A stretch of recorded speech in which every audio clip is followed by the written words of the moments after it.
Montei as apostas para essa terça-feira, dia 13 de maio, e vou trazer aqui nesse vídeo.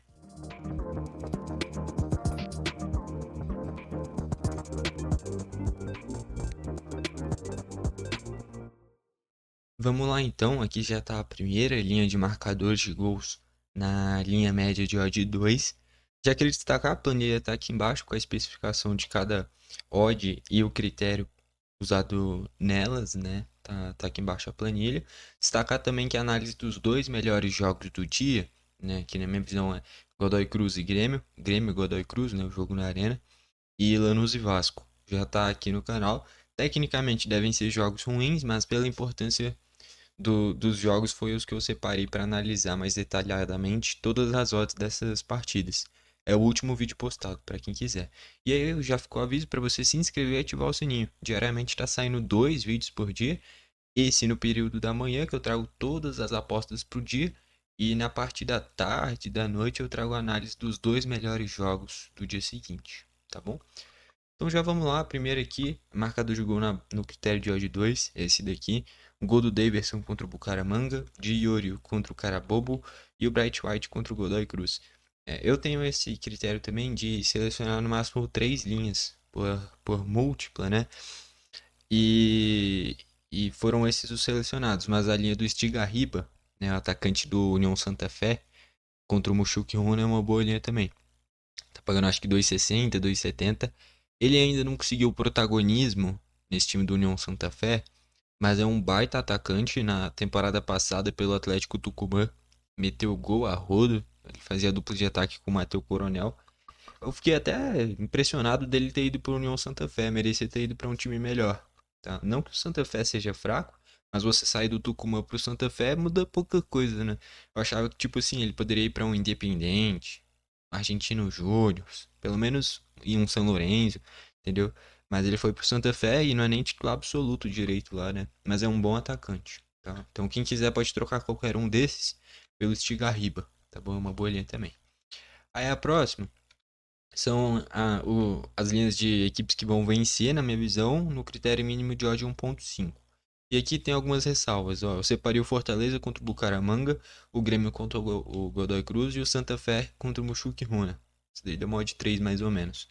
O único que eu iria de novo e sem sombra de dúvidas é o Fortaleza, tá bom? Porque assim, Fortaleza vive um momento espetacular. Recentemente meteu 4 no Colo-Colo, 5 no Juventude.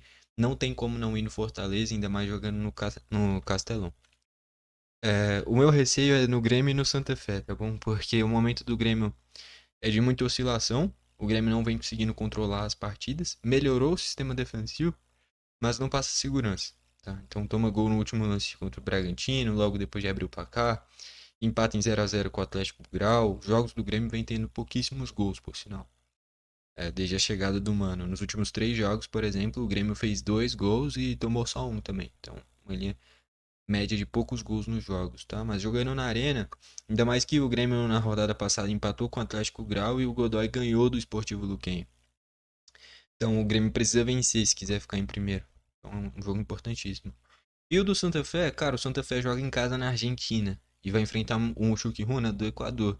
É uma equipe que tá adaptada à altitude. Quando sai de lá, normalmente essas equipes sentem, né? Só que o Chuquiruna faz uma grande campanha sul-americana, o Cruzeiro já tá eliminado e essas duas equipes provavelmente vão passar de fase. Eu acho que já garantiram vaga na próxima fase, inclusive. Só resta saber quem fica em primeiro e quem fica em segundo, se eu não me engano. Mas enfim, pelo jogo ser na Argentina, eu fui no Santa Fé, tá bom? Se fosse no Equador, seria um jogo dificílimo, mas que eu acho que o Mushoku Runa seria favorito, pela altitude, né?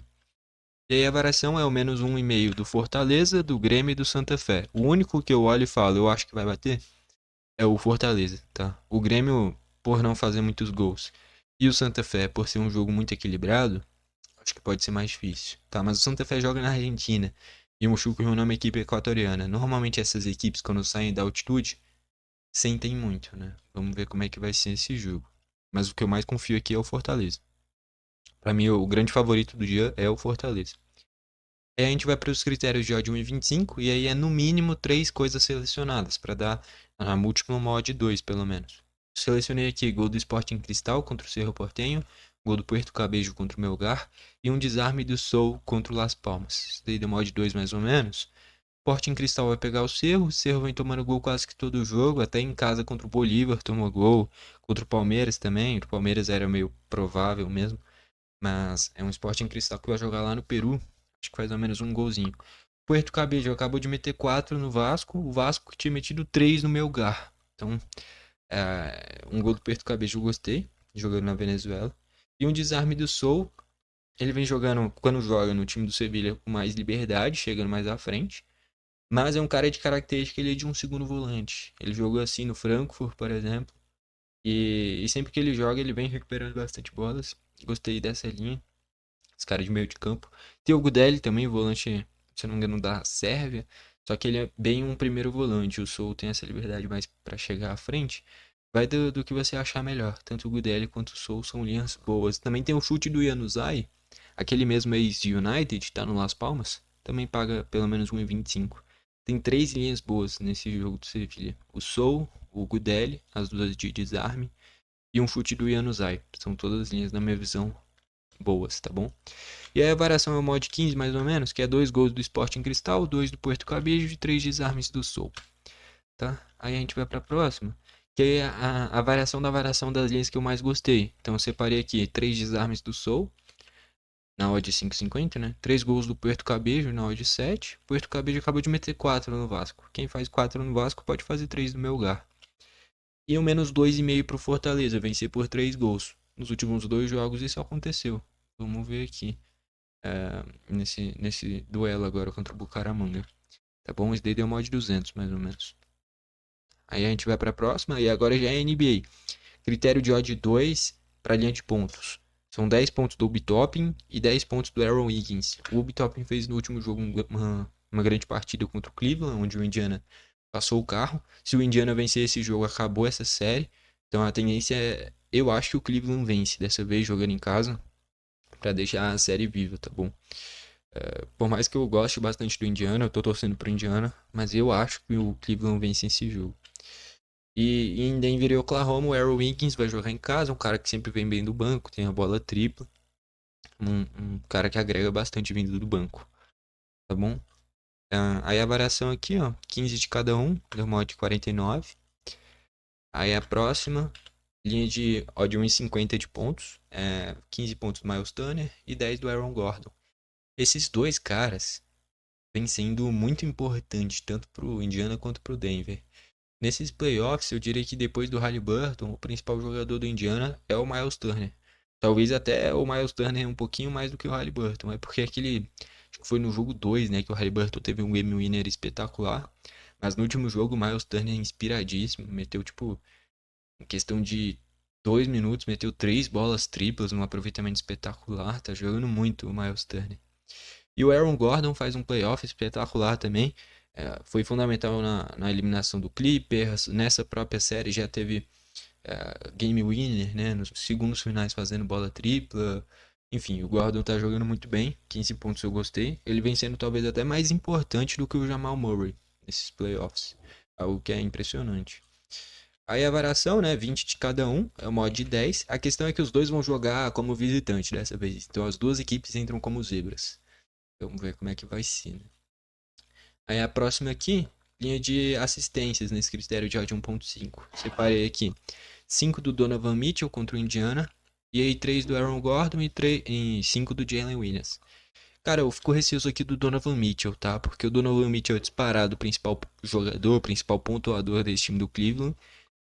Só que é o meu receio dele não dar assistências, ficar só em pontos e rebotes provavelmente, porque mesmo tendo ali o Jarrett Allen, o Mobley e por aí vai, esses caras que são os protagonistas, chegam em jogo grande, eles pegam rebote. Então o Haliburton pega, no jogo de ontem, por exemplo, o Jalen Brunson. Tanto é que essas linhas são baixas, por exemplo, no de ontem a gente usou 3 rebotes do Jalen Brunson, pagava 1,50. 3 rebotes. E aí, tipo assim, chega um momento crucial do jogo, ele vai pegando todos os rebotes, né? Tanto é que a variação dele, que era de 5, também bateu. Enfim, vamos ver como é que vai ser o Donovan Mitchell nessa questão de assistências. Já vou adiantar que rebotes eu peguei também. Cara, o Cleveland precisa vencer, então o seu principal jogador tem que aparecer, né? E tanto do Gordon, tanto do Jalen Williams, o Gordon vem jogando muito bem, principalmente com rebotes e pontos. Essa linha de assistências eu utilizei também. E o Jalen Williams, depois do Shea, é o principal jogador do Oklahoma, né? Ele tem que chamar responsabilidade nesse quesito de distribuir o jogo, tá bom? Aí a variação aqui, ó, são 7 do Donovan Mitchell, 7 do Jalen Williams e 5 do Gordon. Mod 40, tá bom? Aí a próxima de rebotes aqui, ó, 5 do Donovan Mitchell, que nem eu falei, e aí 3 do Westbrook e 3 do Caruso. Donovan Mitchell, que nem eu falei, tem que chamar responsabilidade. O Westbrook é uma intensidade sempre muito alta. O Caruso vem sendo fundamental nesses playoffs, é a dose de experiência desse time do Oklahoma. E ele vem defendendo muito, né? Principalmente o Jokic, ele vem marcando muito bem nesses confrontos que, quando o Jokic sai um pouquinho ali do garrafão, o Caruso aqui marca ele e tá marcando muito bem. O mod 4, e aí a variação, com 7 rebotes do Donovan Mitchell, 5 do Caruso, 5 do Westbrook, mod 40, tá bom? Aí depois, linhas de 1 e 25 agora, e aí é o critério de no mínimo 3 linhas, né? Então é uma bola tripla do Nembhard, no mínimo e no máximo, né? Tem que ser cravado os 3 linhas. Uma bola tripla do Westbrook e uma bola tripla do Caruso. Teria outras linhas aí, por exemplo, do Christian Brown. Só que eu usei linha de pontos do Christian Brown, tá bom? E aí eu usei o Westbrook e o Caruso. O Westbrook é aquilo, ele pode meter um airball e em seguida matar 2, 3 bolas triplas. No jogo passado isso aconteceu, ele meteu um airball e depois meteu 2, 3 bolas triplas. Quase que todos os arremessos dele foram da linha de 3 pontos, né? Então assim, por mais que tenha alguns lances bizonhos, é um cara que arremessa bastante. E o Caruso também tem essa característica de ter essa bola tripla. O Nembhard é a mesma coisa, depois do Haliburton é o principal assistente. Então tem muita a bola nas mãos nesse time do Indiana. É o mod 2 mais ou menos, e a variação é o mod de 12 por aí, com 2 bolas triplas de cada um deles também. Tá bom. Aí a linha de pontos aqui, ó, que nem eu falei, Christian Brown, 10 pontinhos. Em Indiana e Cleveland eu tô com 10 do Naismith e 10 do Max Strus. Eu ia usar aqui em Denver, eu ia usar 5 do Aaron Wiggins. Só que eu já usei a linha de 10 dele, né? E aí eu não gosto de repetir o mesmo jogador. Então eu tô com 10 do Christian Brown. Eu gosto dessa linha, ele vem sendo importantíssimo. O banco do Denver é ruim, né? Porque quase nenhum jogador agrega. Talvez só o Westbrook. E só, realmente, porque o Peyton Watson faz muito pouco, o Strater faz muito pouco, é só o Westbrook. E do outro lado, no Oklahoma, são um monte de jogador metendo bola tripla, agregando bastante. Eu acho que no jogo passado, tipo, o banco inteiro do Denver fez, sei lá, 10 pontos. E do Oklahoma beirou ali 40, 50 pontos. Essa talvez seja a grande diferença do Oklahoma pro Denver, a quantidade de jogadores que agregam vindo do banco. E Indiana e Cleveland, o Naismith, cara, o Naismith vai depender muito do conjunto. Quando o Indiana tá bem, o Naismith tá bem. Quando o Indiana tá mal, o Naismith tá mal. E o Max Strus, cara, o Garland não tá inteiro fisicamente. O Donovan Mitchell é o principal jogador. Depois deles, principalmente em bola tripla, o Max Strus tem que aparecer. Então 10 pontinhos para ele. E aí a variação, 15 do Christian Brown, 15 do Naismith, 15 do Max Strus. É o mod 18 mais ou menos. As que eu mais gostei aqui foi do Christian Brown e do Naismith, tá? Mas o Max Strus jogando em casa ainda tem que aparecer. E aí é a variação das linhas que eu mais gostei. Acabou que foi tudo no jogo do Denver, tá? Então são 3 bolas triplas do Westbrook, 3 do Caruso e 20 pontos do Christian Brown. A que eu mais gostei aqui é 20 pontos do Christian Brown. Ele vem em vários momentos beirando isso daí, então não acho exagero. E o Westbrook arremessa bastante. O Caruso também tem essa característica. A maior de 121. Eu diria que a mais difícil aqui é a do Caruso, tá? Mas eu gostei dessa linha. Mod 121 é difícil, lógico, por isso que é o mod 121. Mas tudo bem analisado, tá bom? Vamos aí para a reta final do vídeo. Bom, deu para trazer aí todas as apostas para hoje. Hoje sim com mais jogos do que ontem, né, no futebol. Né? Na segunda-feira tinha pouquíssimos. Hoje principalmente com Sul-Americana e Libertadores, né? E na NBA sempre com esses playoffs, jogos grandes, jogos pegados e que tem muitas linhas também, tá bom? Não esquece de se inscrever e ativar o sininho para o YouTube te mandar os vídeos novos. Valeu e falou!